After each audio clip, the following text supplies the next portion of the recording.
Morning everybody, RegiTime here with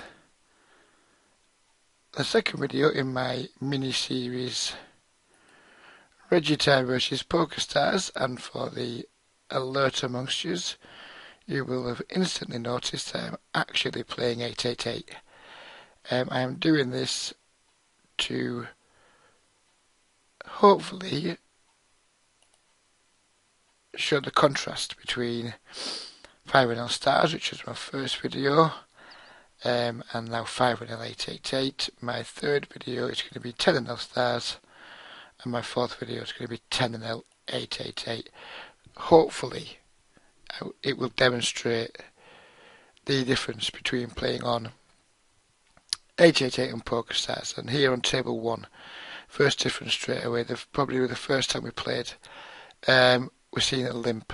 We're seeing lots of people without 100 big blind stacks. That in themselves is things we didn't see very much on the Pokerstars 5-0 video. Again here, 1, 2 people on this table without full stacks. We have 1, possibly 2 people here who aren't using auto reload. I think we're going to find these games look a little bit softer when we play them visually, and play a heck of a lot softer. I'm going to defend the 6-8 suited here because I'm pretty sure it's going to flop and open in a straight flush draw. Right, do we want to raise here? When he pots it, I don't think we're going to have too much fold equity, so I'm just going to peel and hope to spike.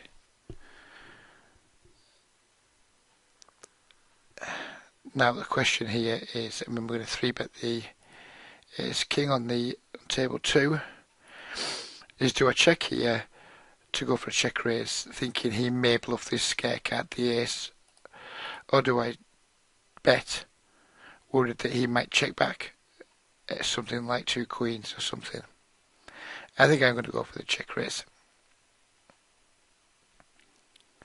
because he potted the flop.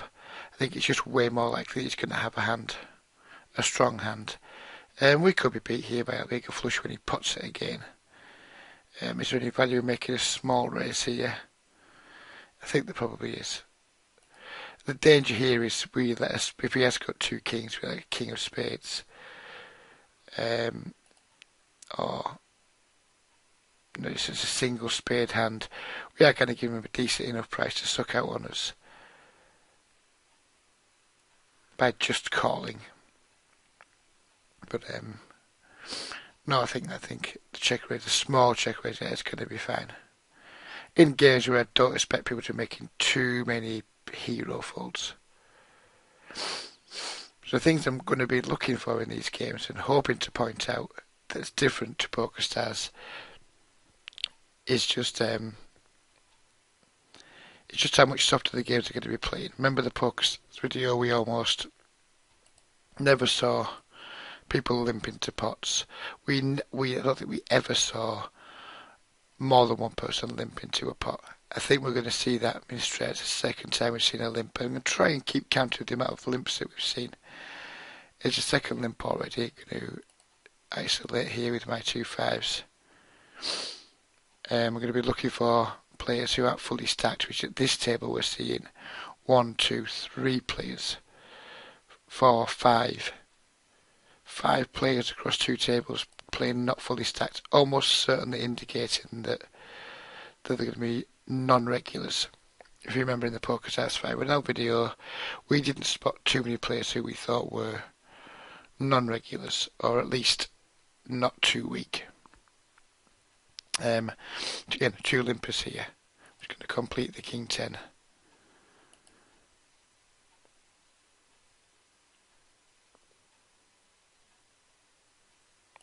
I'm hoping already, just 4 minutes into the video, we're already demonstrating just how much softer these 888 games are. And I'm quite sure the 888 regulars won't thank me for demonstrating this, but I think it's my job, well, not my job, but it would be ungenuine of me to, as a micro-stakes coach, to not, as a micro-stakes coach who produces micro-stakes videos with the aim of helping players improve their win rates, turn poker into an income stream, etc. It would be remiss of me not to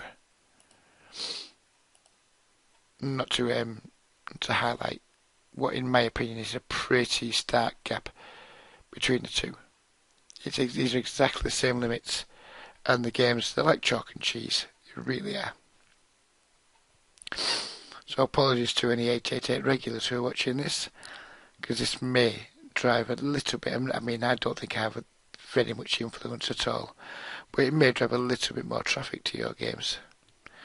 It's unlucky, but it's something I'm very comfortable doing. Again, we have another limp here. I'm not going to isolate with the jack six. I think it's just a little bit too weak. I'm going to go for a delayed C bet here with the jack 9. Don't think we're going to really fall out too much. And it's the border. We're not going to have too many turn cards that we can barrel. And when he leads for the turn, when he leads on the turn, I'm just going to give up. Another limp here. I've already lost count of how many limps. I think it's 5. I'm not sure. But we're getting plenty of opportunities to see cheap flops against poor players. We haven't got an opportunity this time, but we're going to have plenty of opportunities to do this.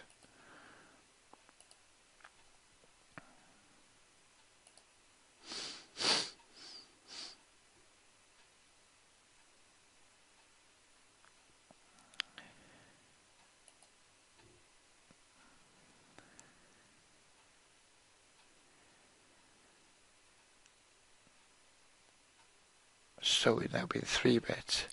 I expect this to be a pretty strong hand most of the time. And obviously I don't know this guy from Adam. I'm just going to call with my ace queen in position. I don't see that much merit in 4 betting it without any reads on our opponent. Who knows, he could be a nit, he could be a maniac. I literally have no idea. But we've flopped 2 overcards, backdoor flush draw, backdoor straight draw. So and we just have somebody just shipping best part of 80 odd blinds into us. We're just going to fold the queen 8. We're going to float here because there's lots of turns that are going to improve our equity. He's going to just give up sometimes too, some of his bluffs, and I'm going to check back here because I think there's a good chance we have the best hand. Another limp here on table 2, 6 limps is it, I think. So I think we have the best hand enough so we don't have to turn our hand into a bluff here. I think I'll probably call the river if he bets again now. Depending on how big. If he absolutely bombs it, I'll probably just fold. When he checks it, I'm going to go for some thin value. Oh, it's the same guy here. On table 2, we're going to call him in position. Flop trips, always nice. So I'm going to go for some thin value here. And no reason to raise with the king queen here. We'll play the similar line to we took on table 1 against the same opponent.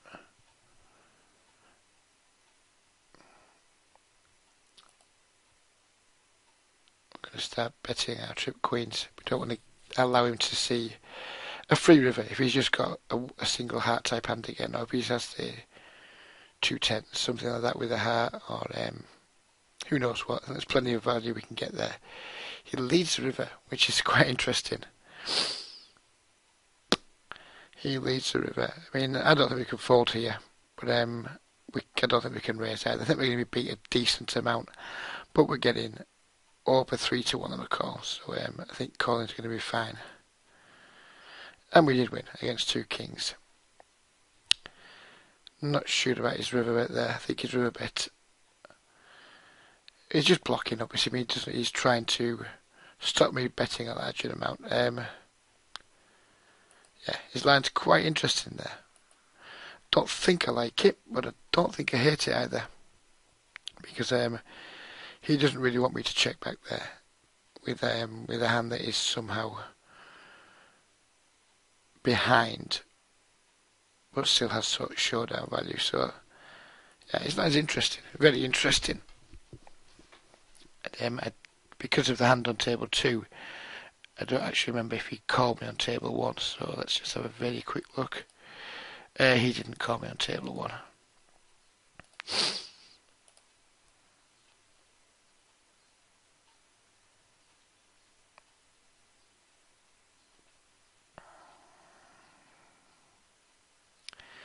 I like potato. I like your name. Can defend the queen 8 for just 7 cents.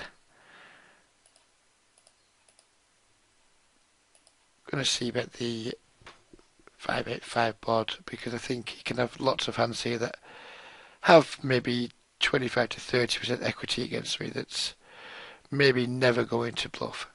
So if he does have those types of hands, I'd rather he just have them fold them.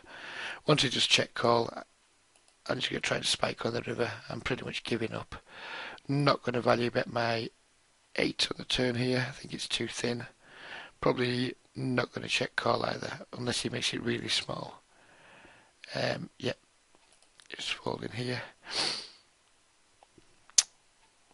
No, I'm not going to call here. I'm not a huge fan of calling off with bottom pair. We can't really check call too many rivers, so we're just going to check fold. We have our friend Kaishan again, who I'm suspecting is probably going to be a regular. He's turning up quite a lot. We had him on both tables at once. So yeah, I'm guessing Kaishan's going to be one of the first regulars that I've noticed. Or first noticeable regular. I'm sure there's more regulars in the games than just him. He's the first regular I've managed to notice so far. My line here is just going to be check call, check call, check call, unless he checks back the turn. And if he does check back the turn, then I will value bet the river myself. Call here with the queen 8 in position. Very playable hand against the min open. Don't expect to get squeezed very often. I mean, we'll get squeezed some of the time, but I don't expect it to happen too often. And we flopped a complete airball, so I'm just going to fold. I'm getting a little bit worried here that we might be behind. When he bombs this turn after getting check called on that flop, there's every chance he can have aces or kings here.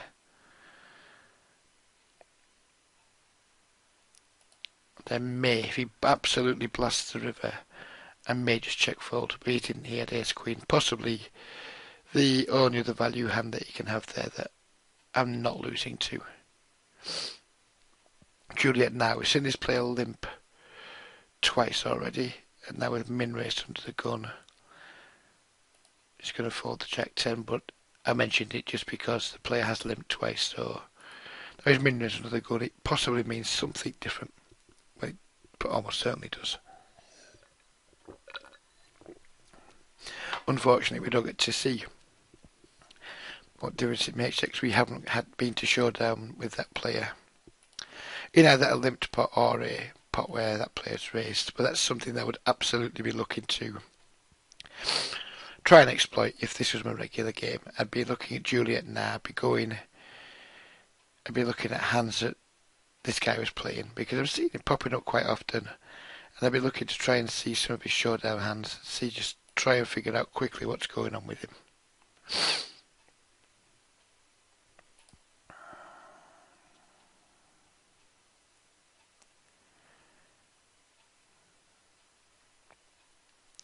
So we flop a flush draw on table 2. No reason not to see bet. And we get a fold, which is a good result. We have maybe the 7th or the 8th limp that we've seen. He's going to fold the 8-7 off to the 3 bet. It's a small 3 bet, and we are semi-deep. But going to be out of position against somebody who I suspect he's not going to be good in this grand scheme of things, but in the overall 8-8-8 5NL snap pool scheme of life, he probably is going to be one of the better players. I am trying to make a serious strategy video here, so I'm going to play how I would play how I would advise people to play. And that is just to fold. Calling 3 bets out of position with 8-7 off isn't going to be something we want to be doing too often against all but the very, very worst of players. Another limp here. We've seen this Will Mooker one limp now at least 3 times. At least this is the 3rd time. So we're going to try and get some value here pre-flop and hopefully force bad beat out of the pot. We managed to achieve both of those things, and now we are going to start value betting.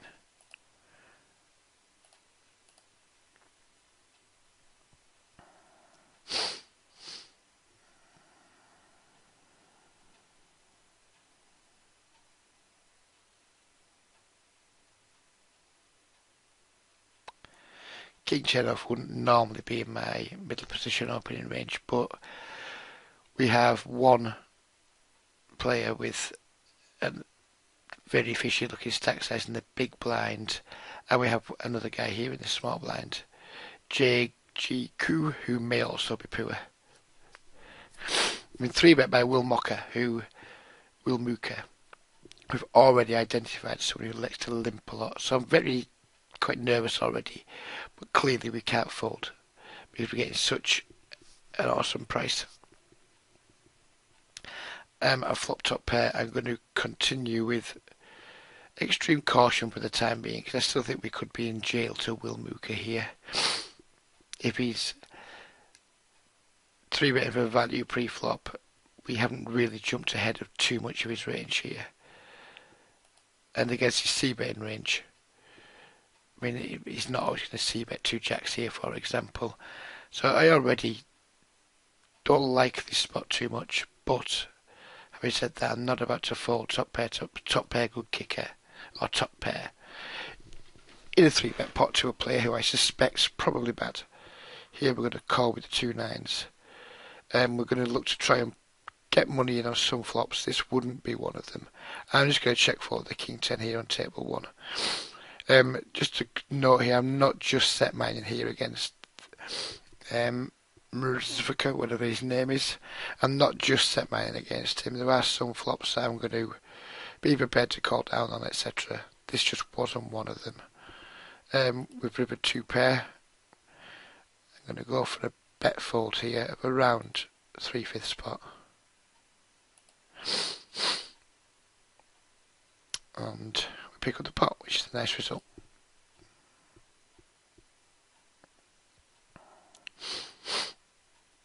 In this case, Shen's turning up all the time. I'm suspecting he's probably going to be playing 3 tables.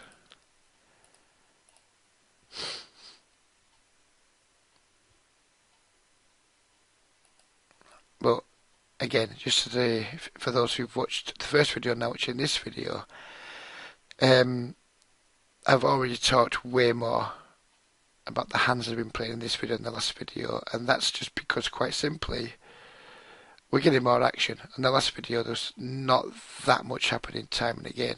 We just either weren't getting playable hands and we were folding a lot, or we were just raising and taking pots down because people were folding more. And the games we're playing, as I mentioned at the time, they're playing far more weak tight than these games do. So we just get better action on our hands on 888 for sure. We get looser action. We get people who are more prepared to just call pre-flop, and they're not just constantly playing like a 3-bet fold type game. So not only are the games more profitable on 888, they're also just more fun because you're just getting involved more. You know, you're getting to play post-flop more, which is a lot of the fun of poker when we're playing kind of semi-recreationally, semi-seriously. We need it to be fun. We don't want poker to just be a job. We'd like poker to be one of our income streams and to kind of be our job, but it doesn't need to be like a job. When we're trying to monetize a hobby here, we're not trying to just give ourselves a new job. What we're trying to do is monetize a hobby, and who knows, it may turn into our actual job long term. But our first goal is monetize a hobby and enjoy it, enjoy poker. I'm going to c-bet here with my 2-5 so we can get calls by worse. Get some random floats. Some gut shots may call.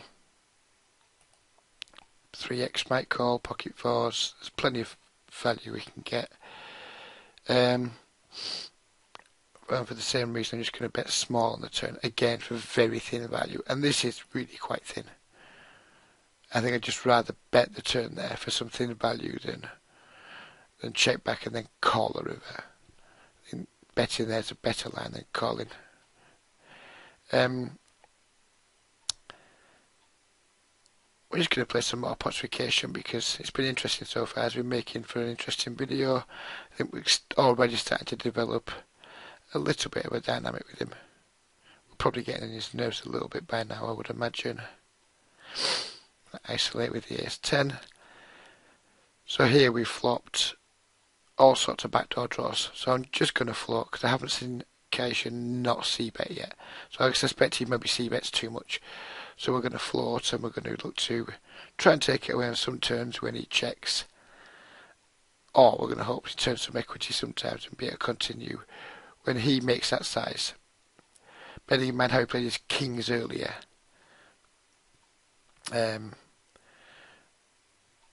We could bluff raise here, but I just don't think. I think he's probably just making quite an exploitable play here and probably just betting for value.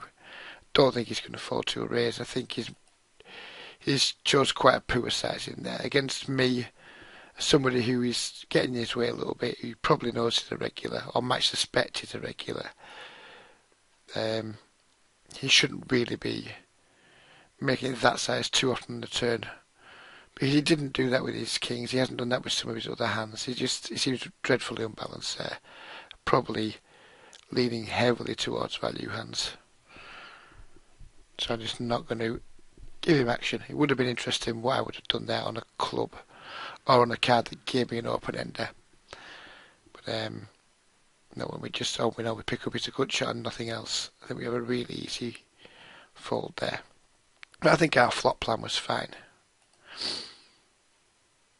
Because he's going to have quite a lot of c-bets and give-ups. I mean, that is in the 5th or 6th pot we played with him, and it's maybe the 5th or 6th time that he has c-bet into us, sorry.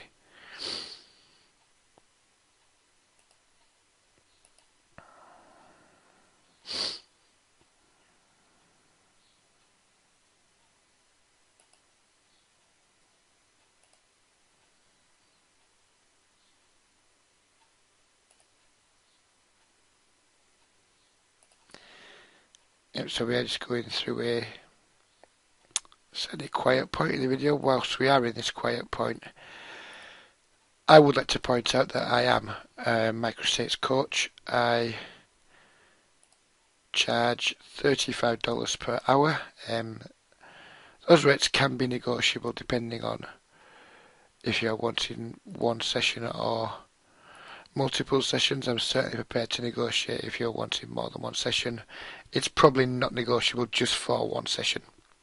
I do have a good track record of helping. I'm not going to c-bet into two people here with the Queen Jack. If I had against one opponent, I would have c-bet there. Against two, I'm just not going to. If they check twice, I probably will stab the turn. But no, the guy just pots it into me. No problem, we just fold in here. Yeah, my rates aren't negotiable for one session. I do have a, even if I say so myself, pretty good track record of helping turning break-even and losing players into winning players. I've taken several players now from 2-0 through till 25-0, which I kind of think is my ceiling. I see myself, the kind of coach I see myself as being is somebody who's just going to give you a good grounding in poker if you don't have one. I'm not the player that's going to take you from 2-0 to 200-0 because I don't play 200-0 myself. But I am the player who's going to help you plug an awful lot of your leaks and put you in a position where you're ready to really kick on with your poker career. I'm just going to c-bet and then just not fall to this guy. to this Burkhoff. I don't like it when I get called, but he doesn't have to have just Queen X here too. He can definitely call it off with worse here. So this is a thin value bet. I expect to lose a lot when he calls, but I expect it to be profitable because I think he's definitely going to be a call with worse draws, worse pairs, which is exactly what he did. So yeah, I'm really pleased that works out. Not going to see bet Ace King here into two players on this kind of board where I don't expect to get too many folds.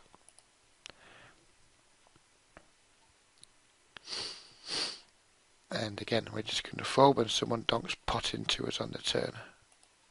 And when somebody raises, let's just see what's going on here to see if we can justify not c-betting.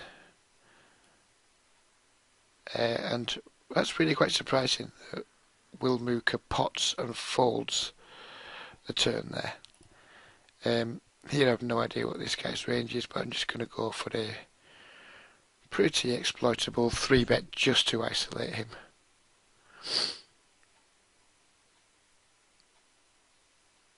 And even if we get cold 4-bet here, I'm just going to very confidently muck my hand. Didn't expect to get cold. That is one thing I did not expect to happen. I'm going to go ahead and c-bet here. There's 180 in the pot. I think dollar's absolutely fine. I'm going to fold if I get raised. I think he can absolutely have two queens, pocket jacks, things like that in his range there. And I don't really want to be getting another 100 plus big blinds in with just top pair on that board.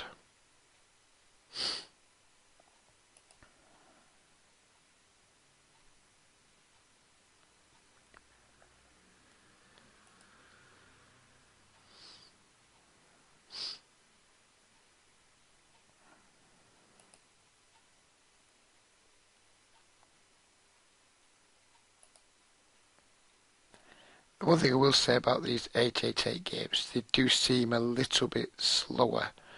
And the overall hands per hour we're going to get 2 table in 888 versus 2 table in Pokerstars is going to be slightly lower. Exactly how much lower, I don't know. But yeah, it's definitely going to be lower. But we're compensating for that by just the games being way softer. And because they're a little bit slower, we could mix in a third table and it would be very manageable. I don't think it's going to cause us too many problems. I think it's going to get us up to around maybe 650 hands per hour, 3 tabling, which I think is enough for anybody really. I don't think we need to be playing many more hands than that. I know there are some people who like playing Pokerstars and getting 1800 hands per hour. Unless you are a real sicko at poker, really sick, good. And I hate myself for using the term sick, good there. But if you really are an excellent player, maybe you can cope with playing 1700 hands per hour and play reasonably well. I'd imagine for the most part, people playing 1700 hands per hour are generally playing pretty bloody awful.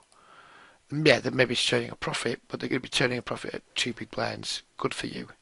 If that's the life you want, if that's the poker life you want, well, fine, you go for it. You're not the sort of person I'm aiming this video at, because you're clearly just entrenched in your ways, and you're not going to change. I'm not trying to change. You do what you want. It's fine. These videos are aimed specifically at people who aren't so stuck on the whole volume is everything way of life, way of poker life. I'm going to bet again for thin value here with my ace jack. Not expecting to get called by worse too often, but expecting to, when we do get called, win enough for the time to make it okay.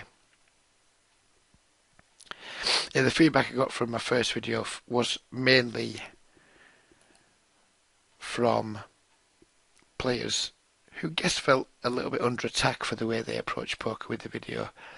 There was quite a lot of defensive comments that came my way. It was actually quite a lively thread on Reddit. It was a nice thread, and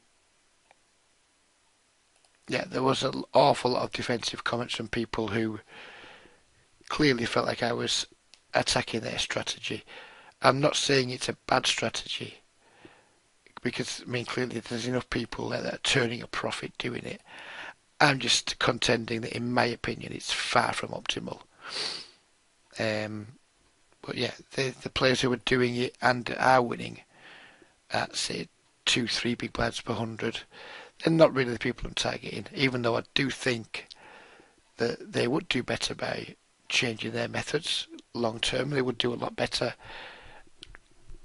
I don't expect many of them to change their mind because they're just so stuck in this routine now. They're just adamant that it's the best way to go about things. I don't think we're going to alter their mindset. So I'm just not going to try. Good for you. I hope you enjoy your poker life. I'm presuming you probably don't, but I hope you do. Here we didn't 3-bet against Juliet Nah because we've seen her limp. I'm saying her, might not be a her. Seen her limp numerous occasions. So I expect to be pretty strong hand in a range here. And I'm just not going to bet on this board. There's no reason to. I'm bet very big with my set of queens here because I think I can get tons of value, particularly against Beckhoff, who paid me off earlier. And we're just going to shove the turn. If he has a flush, well, so be it. He doesn't have a flush, and again, we just pick up some really easy money. It's no coincidence that in the last video on Pokerstars, only made $2 from my grind. I'm just going to continue checking down here. Don't expect to win too often, and we didn't. We only made $2 in that Pokerstars grind, and I'm not being result orientated, so please don't pick me up on this, because I know the sample size is ridiculously small.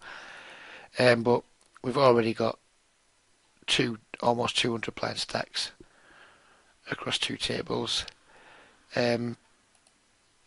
Yeah, the sample size is a joke, but hopefully you'll have seen just how soft the games play, and you will be able to identify that these games are significantly softer, and hopefully we're going to have Vow here.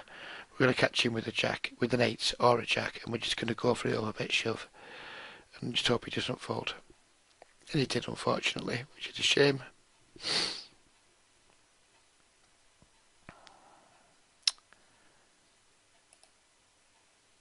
Yeah, I mean, this is just a far more pleasant grind. I mean, I wasn't aware just how soft 5NL was, 5NL Snap was. Some of my students have played 5NL Snap. I was a little bit aware of it being soft, but having never actually played it myself, I didn't really realise it was as soft as it seemed in this session. And this is just, we're playing at a time where it's 7 o'clock in the morning here in the UK. And I wouldn't expect the games to be especially fishy at 7 o'clock in the morning. I mean, if they're this fishy now, who knows how fishy they're going to be at peak times. I imagine they're going to be even fishier. Because you can't imagine the average the average Western European poker player being up and playing poker recreationally at 7 AM. It's not exactly prime poker time in Western Europe. Although I guess there may be plenty of Canadians on right now, where it's not really too late there to be playing poker.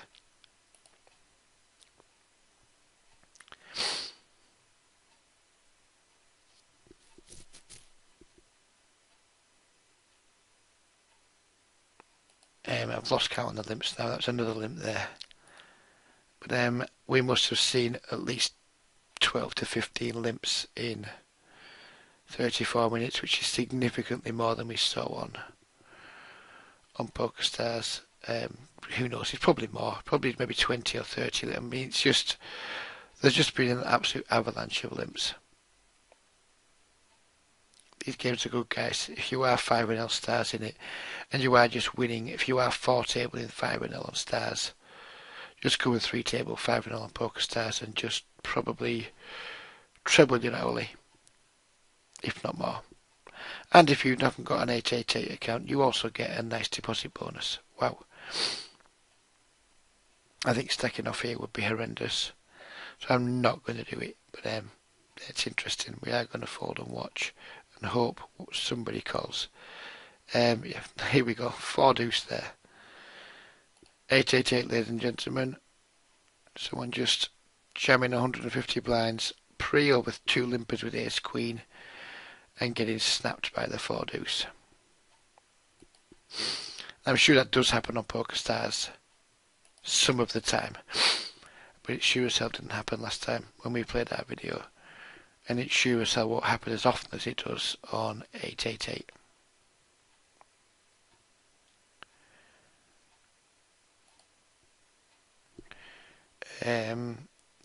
Call the Queen 10 here. We have one player who I am familiar with that will miss, has a donkey tag, so I could get squeezed here, or I could just flop nut flushes. Oh, well, not nut flushes, but could just flop the nuts. We're just going to go for a check raise here. Juliet has min 3-bet me. We are super deep. I could 4-bet here, but I'm not going to. I'm just going to flop the nuts again. Wow, I'm running good this video. I am running good. It must be nice. No reason to raise here. Hopefully Juliet now will do something crazy. I am just going to pot this turn, or close to pot it, because I think it's just very likely we're going to get called. And we've got a lot of money we want to be getting in. I'm just going to, if we get called, we're going to pray that the board runs out with a brick, and then we're just going to jam the river. Probably wouldn't jam it against Juliet now, because it would be too much of an overbet.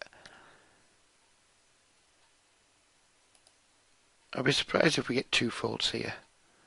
But I guess it has run out to a 4 straight. I shouldn't have too much 9x in my range. And I'm not expecting people to fold a 2-pair type of hand here very often. It looks like we have put Z Show in a reasonably difficult spot. And I did make a very exploitable sizing there, because I would never have made that sizing as a bluff. So perhaps I could have made it smaller, but I just expected to get an absolute ton of value there. So I think using that sizing is absolutely fine as an exploitable sizing.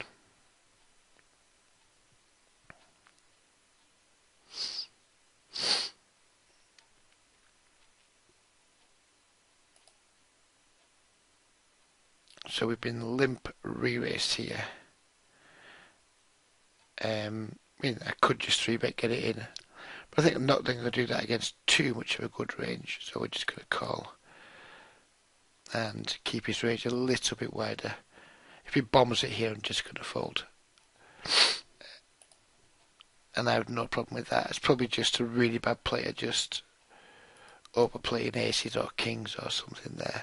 And yeah, I could be folding the best hand there some of the time, but more often than not, we're going to run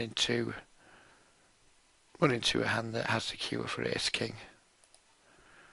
And paying off in these games isn't going to be something we want to do too often. Getting people to pay off is going to be our game, not paying people off.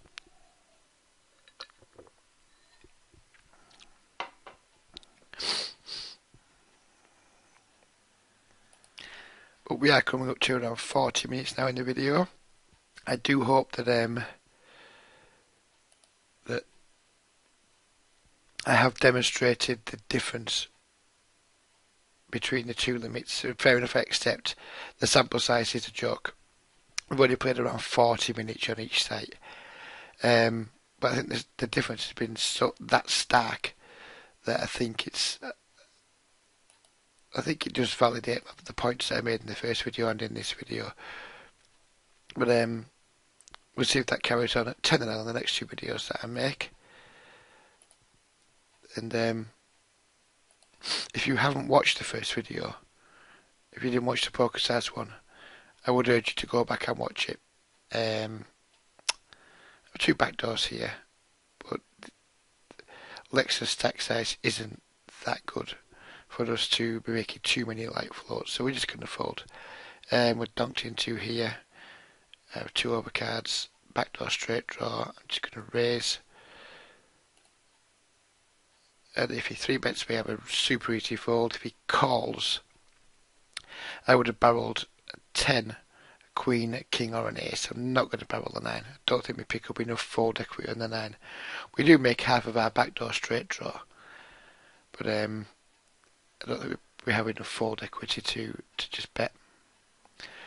When he calls, he's going to have Jack X a lot. He's going to have hands like 2 10s. Who knows what else? I don't think we're going to get very many folds. Fold the 2 7s. We're just going to check back, try and hit one of our 10 outs. We didn't do it, and I'm probably just going to fold if he bets. It's going to be a shame here if we allow him to show down a hand like 2 7s or 2 8s. But again, I just don't think we're going to get too many folds, so I'm just going to give up here and don't have much of a problem with it. If he shows me 2 7s, 2 8s, 2 6s, something like that, well, never mind. And he showed me 3 Jack, which probably wasn't going to fold. So we're just almost finishing the session. I hope you have enjoyed the video. I hope you have got something from it. And as I said, please, if you haven't watched the first video in this series that I made a couple of days ago, please do go back and watch it.